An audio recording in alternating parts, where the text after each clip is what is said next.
청취자 윤은주님께서요, 책을 읽고 싶게 만드는 코너, 언어의 마술사가 아닌 요리사들 같습니다. 버릴 게 없는 수다예요 라고 하셨는데, 이런 극찬에 어울리는 시간이죠. 지금부터 시작해봅니다. 북구북구 북튜버 이시안 씨, 북칼럼니스트 박사 씨와 함께합니다. 어서 오세요. 네, 안녕하세요. 반갑습니다. 자, 언어의 마술사가 아니라 언어의 요리사들 같다. 그렇게 본다면 우리의 박사 씨는 빨간 쪽 양념을 많이 닮으셨고, 아하. 네, 이시안 씨는 약간 그 짠맛이나 단맛 쪽에, 하얀색 쪽의 양념을 주로 닮아 있다. 아, 그렇습니까? 저는 뭐 최고급 스테이크다. 우리 생각과 좀 다르긴 한데 그 얘기를 하고 싶었던 거군요. 단무지 정도가 아니었나. 단무지? 아, 사이드입니까? 아, 그렇군요. 최고급 스테이크에다 떡볶이 양념 확 끼얹으면 어떤 맛이 나는지 한번 볼까요? 알겠습니다. 예. 그냥 전 옆에 거기다 저는 소금을 뿌리겠습니다. 단무지에 팍. 한마디 또 했다고 또 몇 마디씩 그렇게 또. 하여튼 뭔 말을 못합니다, 이거는. 자, 오늘 읽어볼 작품, 나스메 소세끼의 도련님입니다. 나스메 소세끼, 아마도 이 문학 쪽에 관심이 있으신 분들은 한 번쯤은 들어봤을, 그래서 일종의 청춘의 부채처럼 한 번은 꼭 읽어봐야만 하는 그런 작가의 이름으로 이제 기억하시는 분들이 많을 것 같은데, 되게 이제 나스메 소세끼, 물론 이제 오늘 읽어볼 도련님이 대표적이긴 합니다만, 나는 고양이로소이다, 뭐 이 작품에 대해서 되게 많이 이야기가 되고, 또 옛날에 그 어떤 영화에서 보니까 나는 고양이로소이다를 약간 패러디해서 만든 뭐 또 다른 어떤 그 이야기를 하기도 하던데요. 어떻습니까? 이 나스메 소세끼, 어떤 작가인지부터 먼저 좀 소개를 해 주시죠. 저는 훨씬 더 친근함을 느끼는데, 이게 코로나 오기 전에 2018년인가 제가 일본 도쿄에 갔다가 나스메 소세끼 문학관에 간 적이 있어요. 네. 근데 지금 깜짝 놀란 게, 이게 신주쿠에서 태어났잖아요. 도쿄 신주쿠에서 태어나서, 그러니까 신주쿠 한복판에 나스메 소세끼 문학관이 크게 있는 거예요. 신주쿠면은 일본에서 제일 땅값 비싼 데 중에 하나인데, 그러니까요. 거기 문학기념관이 있더라고요. 네. 네. 그러니까 말하자면 신촌에 엄청 크게 이 문학을 기념하는 이 문학기념관이 있는 것이다.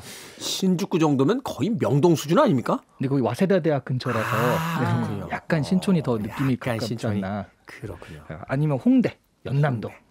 홍대 연남동. 네. 어쨌든 그래서 되게 좀 친근했고, 근데 거기 가면은 그 굿즈들이 전부 다 고양이에요. 검은 고양이.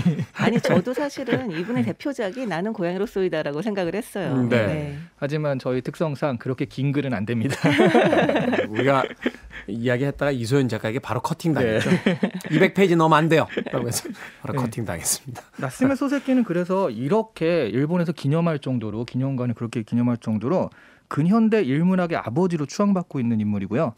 19세기에 이미 뭐 근현대 문학을 시작을 했으니까. 그 사람들이 이거를 모르는 상태에서 지금 봐도요, 지금 현대 작가가 쓴 글이 아닌가 싶을 정도로 100년 전 글인데도 뭐 아주 그냥 세련된 감각, 이런 것들을 자랑하고 있죠. 네. 2004년 이전에 일본의 천행권에 이 사람이 나와요. 집회 그 인물로. 집회에. 네. 대단하네요. 이 집회에다가 사실은 대부분 대통령, 뭐 왕 이런 사람들. 네. 얼굴을 이제 담게 돼 있는데, 나스메 소세끼 문학가로서 집회에다 얼굴을 올렸다. 네. 쉽지 않았죠. 네. 근데 이분의 작품은 역시 유명한 건 나는 고양이로소이다, 도련님 같은 건데, 오늘 이제 그 도련님을 소개해드린 이유 중에 하나가 뭐 이게 좀 더 짧기도 하고요. 한국인들은 이걸 더 많이 읽었어요. 이게 100만 부 이상 한국에서 팔렸다라고 하더라고요. 일본 작가 100만 부요? 네. 무라카미 하루키 빼놓고는 100만 부 나간 작가 없는 줄 알았는데, 나스메 소세끼가 100만 부가 나왔군요. 네. 1867년에 태어났기 때문에 지금부터 100년도 더 된 사람인데요. 네. 5남 3녀 중에 막내로 태어나요. 그래서 근데 이제 집이 잘 살 땐 괜찮은데 집이 어려워지니까 이 양자를 보냅니다. 양자로 간 집안도 어려워져요. 그래서 다시 원래 집으로 돌아왔는데 서로 거기서 양쪽 집안에서 대접을 못 받죠. 그러다가 그 원래 첫째와 둘째가 결핵으로 죽으면서 이 사람이 그 원래 집안에서 다시 이제 그 대접을 받기 시작하는데, 이런 과정에서 그러니까 친아버지와 양아버지가 말하자면 서로 얘를 안 갖겠다고 싸운 거나 마찬가지거든요. 사실 어린 마음에는 상처가 되죠. 네. 그 형제자매들이 다 있는데 집안이 힘들다고 해서 거기 이제 우리 집안에서 다른 집안으로 가도 되는 애 우선순위에 뽑혀서 간 거잖아요. 그렇죠. 거기서부터 상처인데 일단 네네. 그 갔던 집에서도 다시 이제 그냥 되돌려 줄게라고 돌아온 상황이니까. 네네. 그렇죠. 근데 그걸 한 번에 받은 것도 아니고 그러면 뭐 저쪽 집안에 있어. 적은 저쪽 집안에 있고 키우긴 우리가 키울게 이런 식으로 받아가지고요. 나중에 첫째, 둘째가 죽으니까 결핵으로 죽게 되니까 그때서야 받은 거거든요. 그때서야 이제 소위 이제 가문을 이어야 될 네네. 유일한 이제 남자 혈육이 네. 되니까. 그래서 이런 배경 탓에 어려서부터 좀 정신적으로는 불안정했다라는 그 평을 들어요. 그런 불안정한 정신이 문학으로 나타났기 때문에 이 사람이 평생 신경쇠약에 시달렸는데 그런 것들이 오히려 문학에서는 좋은 자양분이 되었다라고 또 분석하시는 분들은 얘기를 하더라고요. 예술가 참 힘든 직업인 게 네. 아주 날카로운 감각들, 네. 그 아주 뭐라고 할까요? 소위 이 업다운이 심하다고 할 정도로 어떤 삶에 있어서의 그 아주 섬세한 감정. 네. 이게 문학이라든지 뭐 연기 뭐 또는 뭐 예술 작품들 만들 땐 굉장히 큰 자양분인데 일상생활이 너무 힘들어 하시더라고요. 그렇죠. 약간 신기한 건 그 신경쇠약이 이를테면 문학에 굉장히 도움이 됐다라고 또 보통 볼 수 있지만 한편으로는 신경쇠약을 치료하기 위해서 이제 소설을 쓴 케이스입니다. 이 나스메 소세키 같은 경우는. 네. 네. 이분 같은 경우는 근데 이 사람은 똑똑해서 제국대학, 지금의 도쿄대학의 전신인데 네. 제국대학에 영문과로 입학을 하고요. 그리고 1900년에 일본 문부성에 국비 유학생 1호로 뽑혀가지고 영국으로 유학도 가기도 해요. 쉽지 않은 일인데 네. 당시로서는. 네. 근데 가가지고 돈도 없고 그다음에 또 외롭고 뭐 그런 걸 시달리다가 국비를 많이 안 줬군요. 네, 그런가 봐요. 다시 돌아오게 되는데 그래서 유학을 거치면서 빚만 300엔이 됐습니다. 300엔. 300엔. 네, 근데 그때 교사 월급이 한 달에 8엔이었어요. 근데 300엔이에요. 그럼 이건 몇 년을 모아야 돼요? 그래서요. 그러니까 엄청 또 여기저기 다니면서 이제 강의도 하고 하다가 이래서는 안 되겠다. 엔잡을 띄워야겠다. 해가지고 시작한 게 소설 연재입니다. 소설 연재. 네. 그래서 첫 번째 작품이요. 잡지에 나는 고양이로 소이다를 연재한 게 첫 번째 작품이에요. 근데 이게 처음엔 1회 기획성으로 딱 했다가 이게 잘 되네 해가지고 그 뒤로도 계속 연재가 되면서 시리즈가 됐는데. 네. 그리고 이제 몇 년 있다가 아예 전업 작가로 나서게 됐죠. 우리나라 영화 박열인가요? 거기서 그 극 중에 이제 박열이 네. 지금 시대 거지 같다라고 이야기할 때 이 나는 고양이로 쏘이다를 가져다가 그 내용만 바꿔가지고 막 이렇게 경문을 써서 이렇게 막 나눠주는 그런 장면이 있었는데 네네. 그만큼 당대의 유명한 그렇죠. 이제 그리자 작가였다는 네, 거죠. 네. 그러다가 1910년에 결국 위궤양 악화로 사망을 했는데 그때 사망한 나이가 49세예요. 네. 그리고 재밌는 거 이게 재밌는 건지 끔찍한 건지 모르겠는데 그때 부검을 했었고요. 그때 뇌를 적출해가지고 지금도 도쿄대학에 보관을 하고 있다고 합니다. 나스메 소세키의 뇌를. 좀 무섭네요. 네, 그러니까요. 네. 네. 일본 분들 그때부터 좀 이상한 거 많이 했던 것 같아요. 뭐 왠지 어디선가 나스메 소세키의 뇌 그래가지고 약간 SF와 막 기괴한 괴임을 비슷한 소설이 나올 수도 있을 것 같은데요. 언젠간 소생시키겠다 이러면서. 옛날에 어릴 때 왜 그 생물 그 이렇게 자료들 모아놓은 교실 같은 데 들어가면 네, 네. 뭔가 좀 섬찟하고 막 이랬잖아요. 그럼요. 개구리가 이렇게 비커 안에 알코올이 담겨져 있고 막. 너무 디테일하게 얘기하지 마시죠. 알겠습니다. 아침부터. 잘못했습니다. 네, 한마디만 하면 또 뭐라고 또. 자, 나스메 소세키의 도련님 오늘 읽어볼 책인데 이 책의 줄거리 좀 소개를 해 주시죠. 네, 이 소설의 줄거리는 1인칭이에요. 나로 이제 얘기가 됩니다. 네. 이 주인공은 어렸을 때부터 정말 말썽장이었습니다. 아주 괴팍하고 고집도 세고 좀 엇나가기도 하고 좀 마음보다 머리보다 이제 몸이 먼저 나가는 그런 타입인데요. 네. 이 어머니도 일찍 돌아가시고 아버지 돌아가신 뒤에 이 사이가 안 좋은 형이 집을 처분하고 그 유산의 일부만 현금으로 좀 준 채로 떠나게 됩니다. 그래서 이 돈으로 뭐를 할까 고민하던 주인공은 뭐 공부를 계속하자 하는데요. 사실 공부를 잘하는 것도 아니에요. 그냥 해야 되지 않을까 이런 마음으로 했고 뭐 하고 싶은 것도 없습니다. 인생에서. 그런 상황에서 졸업 직후에 교장의 권유로 외진 지역의 중학교 수학교사로 부임을 하게 됩니다. 네. 정말 불만도 많고요. 정말 일을 저지르고 보는 그런 성격 탓에 이 시골 중학교 교사의 생활도 순탄치만은 않은데요. 정말 툭 하면 나 사표 내고 떠나면 되지. 뭐 약간 이렇게 생각을 하는 사람이에요. 말 그대로 도련님이군요. 사람이 지금 어떻게 얻은 직장인데 지금. 그렇죠. 근데 그런 그를 오래 믿고 또 헌신적으로 보살펴온 할머니인 하녀가 있어요. 그 기요라고 하는데요. 이 기요만이 연락을 주고받는 유일한 사람입니다. 근데 주인공은 이곳에서 학생들의 짓궂은 장난에 시달리기도 하고 선생님들 간의 알력에 휘말리기도 하는데요. 그러면서 누가 옳은 건지 어떻게 대처해야 되는지 굉장히 많은 혼란을 좀 느끼게 되죠. 네. 이 결국은 의협심이 강한 수학교사인 그 산미치광이 별명을 다 이렇게 붙여줘요. 산미치광이와 한편이 돼서 영어교사인 끝물호박을 쫓아내고 진짜 이름을 이렇게 말하니 좀 그러네요. 약혼녀를 빼앗은 교감인 빨간 셔츠와 대립하게 되는데요.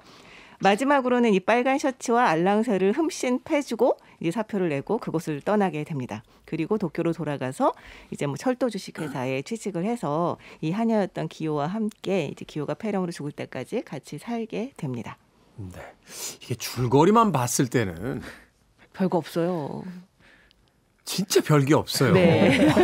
그러니까 뭐 일종의 동화적 구성으로 볼 수도 있을 네. 것 같고, 네. 그죠? 네.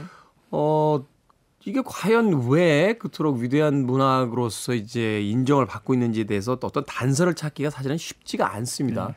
그러면서 봤을 때 이제 이 소설이 이제 쓰여진 시기의 어떤 일본 사회상이라든지 세계사라든지 혹은 또 문학적인 어떤 상징들을 우리가 어떻게 읽어낼 거냐. 이제 여기에 어떤 핵심이 있는 것 같은데 일단은 제일 먼저 눈에 들어오는 게 제목이자 주인공인 이제 도련님입니다. 네. 이 도련님에 대한 근데 이것도 이상해요. 왜냐하면 시점이 1인칭이잖아요. 그렇죠. 네. 나로 시작하는데 제목이 도련님이란 말이에요.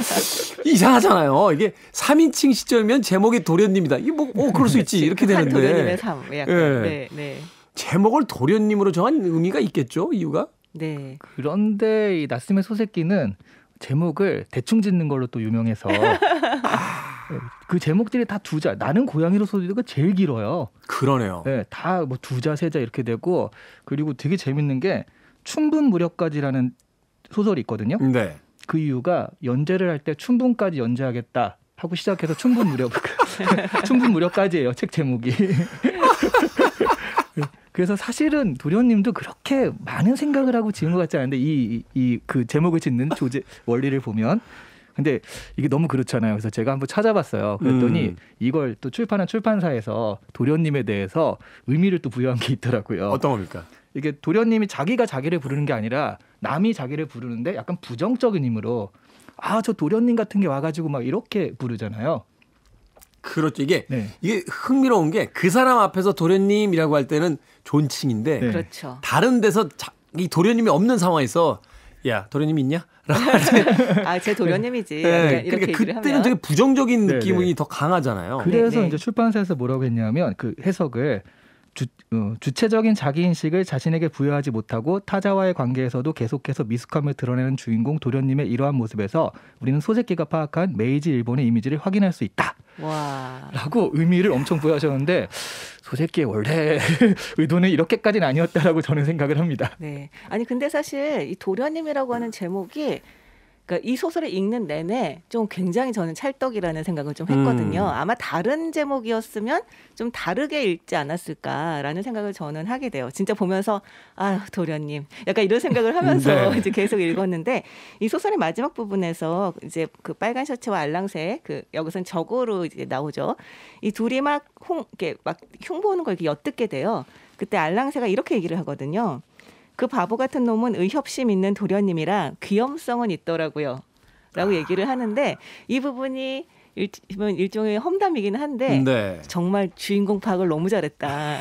해석을 너무 잘했다. 네. 약간 이런 생각을 하게 되더라고요. 예. 그러네요. 이 도련님이라는 그 단어에 담겨져 있는 의미를 이렇게 생각을 해보면 뉘앙스를 생각을 해보면 뭐 별다르게 그렇게 어떤 삶의 현실적 감각이 있는 것 같지도 않고 그러면서 어떤 무거운 책임이라든지 의무를 부여받은 인물인 것 같지도 않고 그저 어른과 아이 그 중간 어디쯤에서 마치 그냥 놀이하듯이 하루하루를 살아가는 그런 어떤 인물 같은 것들이 떠오르거든요. 그렇죠. 딱 그냥 세상 물정 모르고 지멋대로 하는 사람이라는 느낌이죠. 네, 네. 거기서 이제 출발한다라면 이 도련님이란 책이 가지고 있는 내용이 과연 무엇을 의미하는지를 이제 하나씩 읽어나갈 수가 있을 것 같습니다. I want it. I need it. I'm desperate for it. Okay, let's do it. 김태훈의 Freeway. 북구북구 이시안 씨, 박사 씨와 함께 오늘 나스메 소새끼의 도련님 읽어보고 있습니다. 자, 이 작품이 쓰여졌던 이제 시대 상황이 좀 이해가 돼야 이 작품에 대한 이야기로 좀 더 깊게 들어가 볼 수 있을 것 같은데 어땠습니까? 이 20세기 초 일본의 사회 상황. 자본주의 근대가 막 밀려들던 시기였죠. 그렇죠. 네. 네. 그러니까 여기서도 이제 이 조그만 학교 안에 인간상들을 얘기할 때 이 주인공의 말을 빌리자면 겁먹들이고 사기치고 야바이꾼, 양의 탈을 쓴 놈, 싸구려 장사치, 이거 좀 웃긴데요. 개보다 잘 지저대는 놈, 뭐 이런 식으로 되게 다양하게 모인다고 해요. 좀 묘사가 다르긴 합니다만 네. 우리식으로 하면 약간 모던보이 시대의 어떤 캐릭터. 네. 그러니까 지금 근대 사회에 나타난 여러 가지 부조리한 그런 사람들의 모습들을 그냥 한 곳에 학교에 담아놨는데 이게 또 당시에 그렇게 인기가 있었다는 건 이 사회상을 정말 잘 반영했다는 얘기기도 할 것 같아요. 그 전 시대까지의 어떤 사회상을 이야기한다라면 사회적 어떤 그 가치를 이야기한다라면 뭐 정의라든지 또는 뭐 도덕이라든지 뭐 이런 것들이 이제 주로 이야기가 됐을 텐데 이게 이제 현대화되면서 이제 그런 게 점점 사라지는 거잖아요. 네. 이익을 위해서 사기도 치고 계급이 무너진 어떤 그 시간 속에서 이제 말하자면 잘난 척 뽐내는 어떤 새로운 어떤 그 계층들이 등장을 하고 네. 그런 시대하고 맞물려 있는 거군요. 네, 이 그 당시 사회상을 되게 잘 그리고 있는 만화가 있어요. 도련님의 시대라고. 아, 그게 네. 또 있어요? 그런 게? 네. 세키카와 나소가 쓰고 다니구치 지로라는 이제 만화가가 그린 그러니까 만화책입니다. 네. 그리고 굉장히 밀도가 높아요. 5권이고요.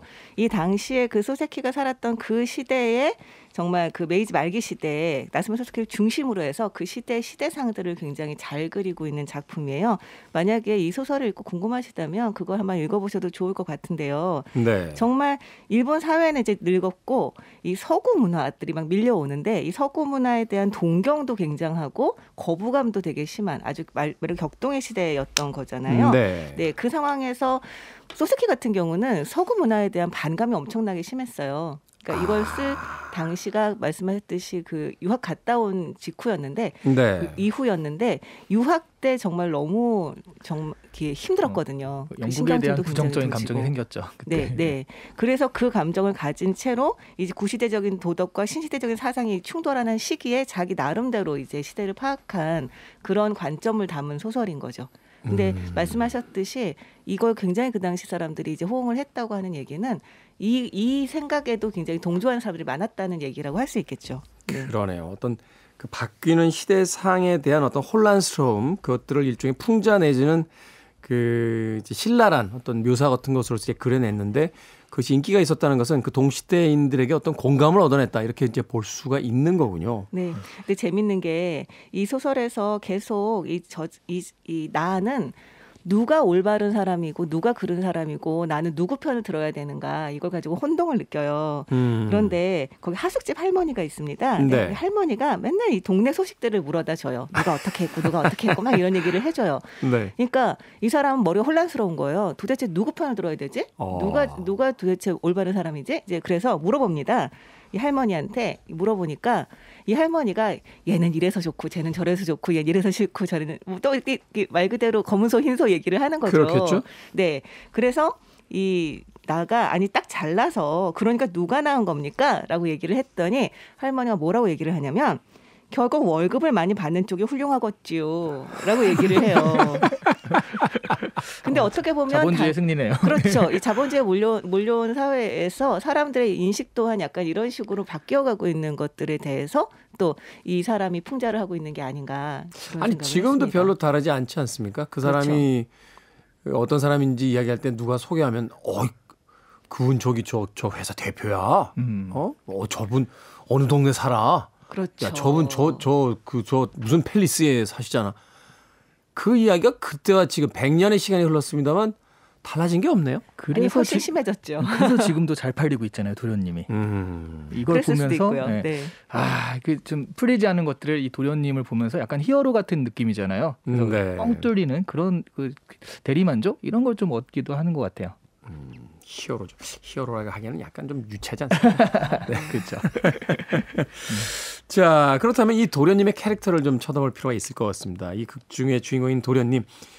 어떤 이제 에피소드를 이제 보여주고 있는지 그것을 통해서 이제 이 캐릭터가 이해가 된다라면 이 정의로움을 구현하려고 하는 의협심 강한 이 도련님의 시대가 어떠한 시대였는지를 또 역으로 또 추적을 해볼 수 있을 것 같은데 여러 가지 사건들을 벌이죠. 그중에서 가장 인상적이었던 사건들 하나씩만 좀 소개를 해 주신다면.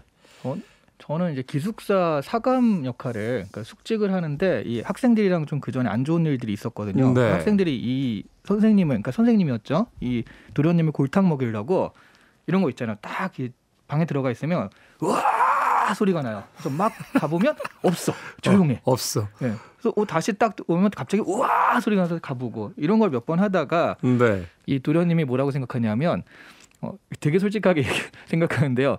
나는 이러한 문제를 해결할 머리는 없다. 나의 육체에 비해서 머리는 없다. 하지만 뭐 어떻게든 될 것이다. 밤새 지키고 앉아 있어야겠다 하면서요.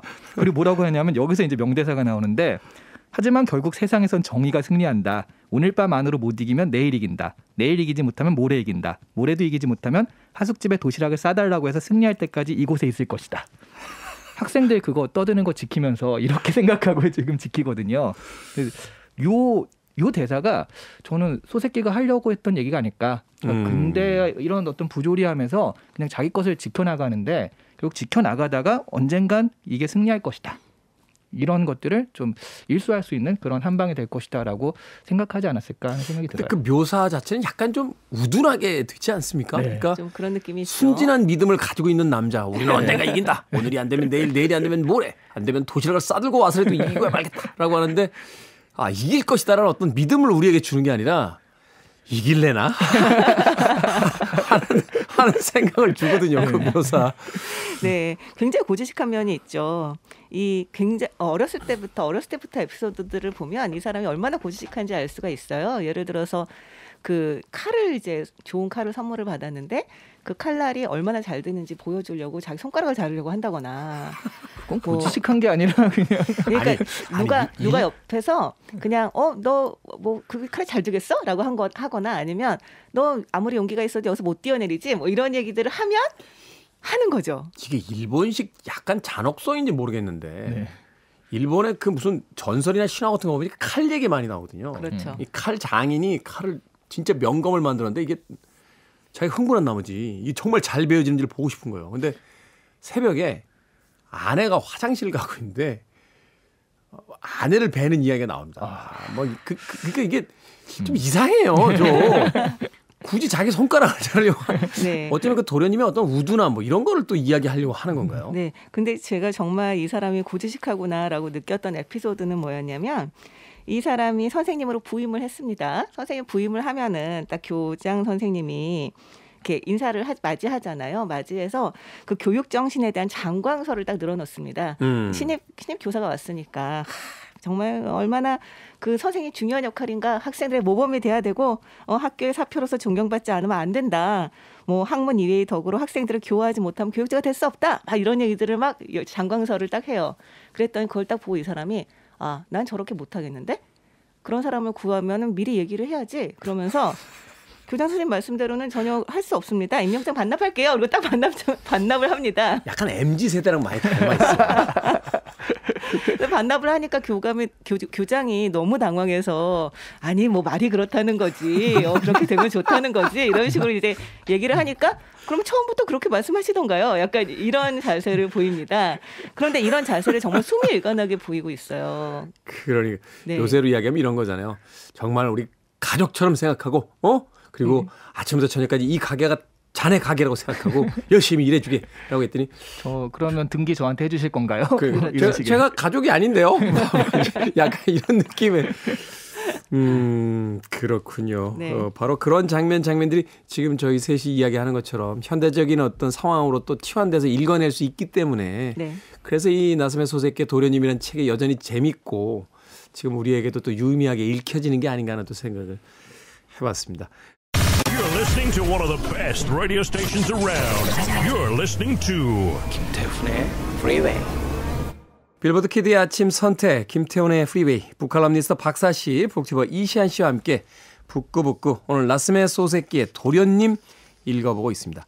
자 어찌됐건 이 시골에 부임했던 수학선생님이신 이 도련님께서 드디어 이제 교감 선생님을 비롯한 여러 선생님들의 어떤 부조리를 이제 눈치채게 되고 이제 통연한 이제 복수를 하게 됩니다. 이 복수의 장면들을 좀 소개를 해주시죠.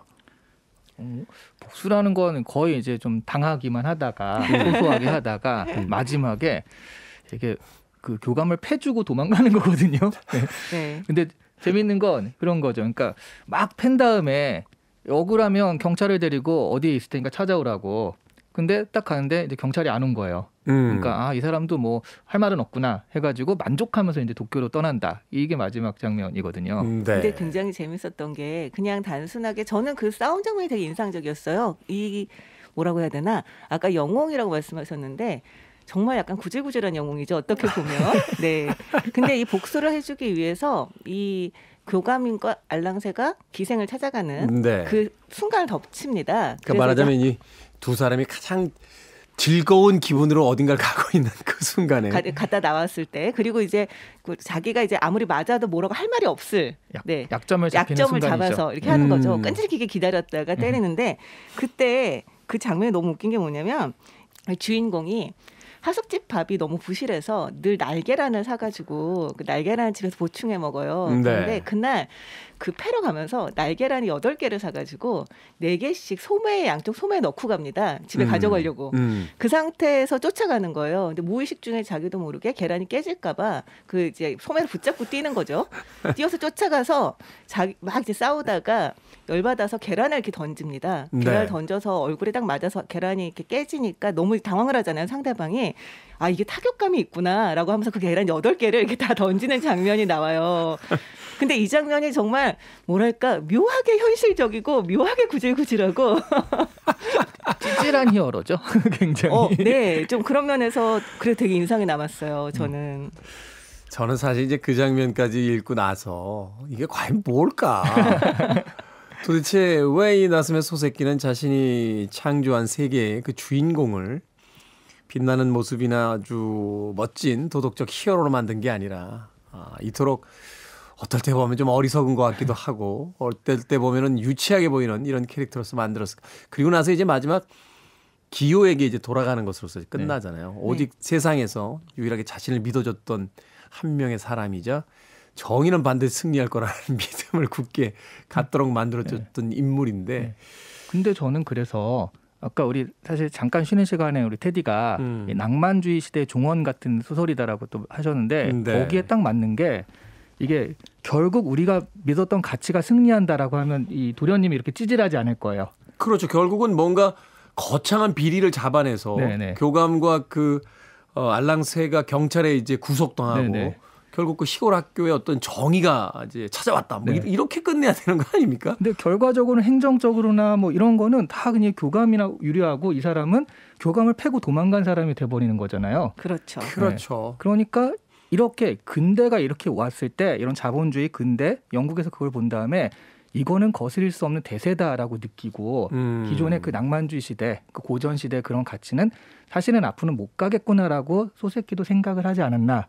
그래서 도련님이 그런 가치를 지키려는 모습들이 좀 우둔하게 묘사되기도 하고 이렇게 좀 현실적으로는 부적절하게 잘 못하는 거죠. 이렇게 묘사된 게 아닌가 싶어요. 그러니까 거대한 벽 앞에서 소리는 막 지르고 발길질은 몇 번 했지만 그리고 자기 딴에는 복수를 했어 하고선 돌아가지만 그 벽은 여전히 거대하게 거기 서 있는 듯한. 네, 이게 약간 자전적 소설이라고도 얘기를 하는데요. 어디까지가 자전적인지 저는 굉장히 궁금합니다. 그리고 달걀 거는 있었던 거야, 없었던 거야, 약간 이런 생각이 들기도 하는데요. 그런 건 최소한 간접 경험을 해야 쓸 수 있는 거 아닙니까? 그렇죠. 너무 묘하게 리얼해서 그러니까. 좀 그런 면이 있는데. 근데 이 책에 어떻게 보면 장점이라고 해야 되나 아니면 특징이라고 해야 되나 하는 게 굉장히 자조적이에요. 이 주인공이 뭐라고 얘기를 하냐면 아버지는 나를 볼 때마다 어차피 제대로 되긴 틀렸어 하고 말했다. 앞뒤 생각 없이 굴어 앞날이 걱정이라고 어머니는 말했다. 역시 제대로 되진 않았다. 보시는 대로 요 모양이다. 앞날이 걱정된다는 것도 무리는 아니다. 그저 형무소에 가지 않고 살고 있을 뿐이다. 이렇게 얘기를 하거든요. 네. 아까 말씀하셨던 것처럼 정말 자기 자신에 대한 객관화는 굉장히 잘 돼 있습니다. 나는 머리도 좋지 않고 이렇게 성격적 문제도 많이 있다.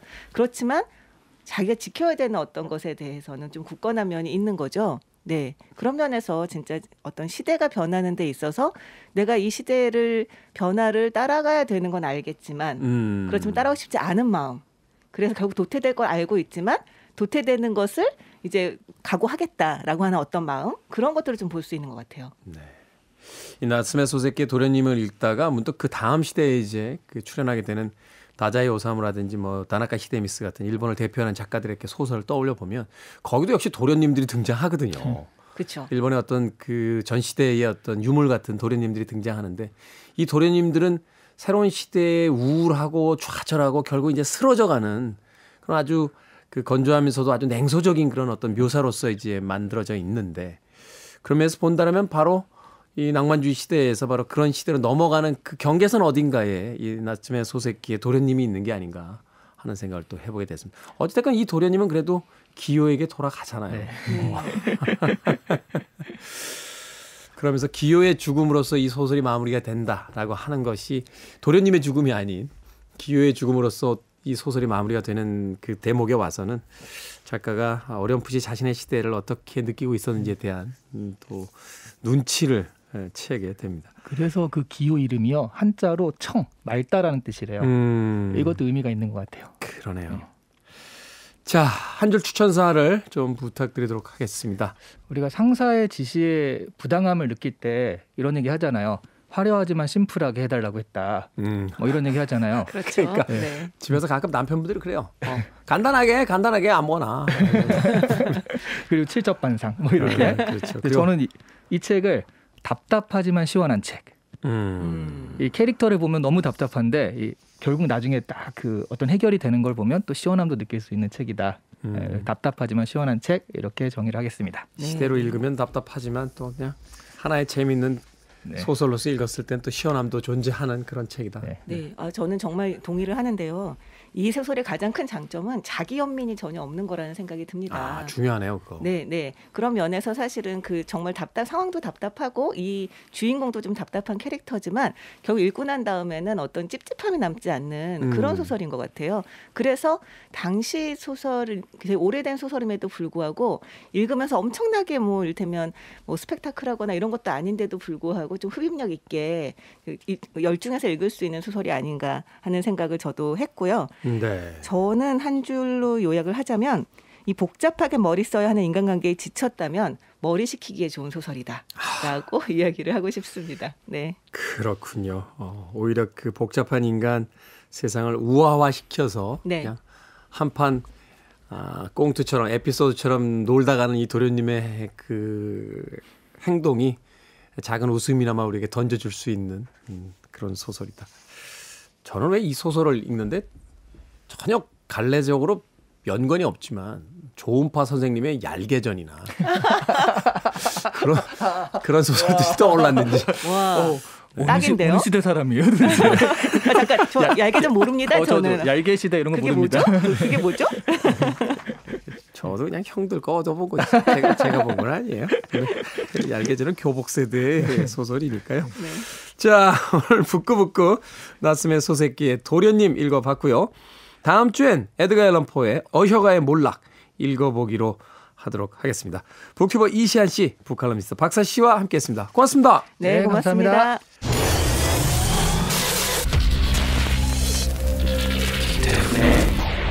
Freeway.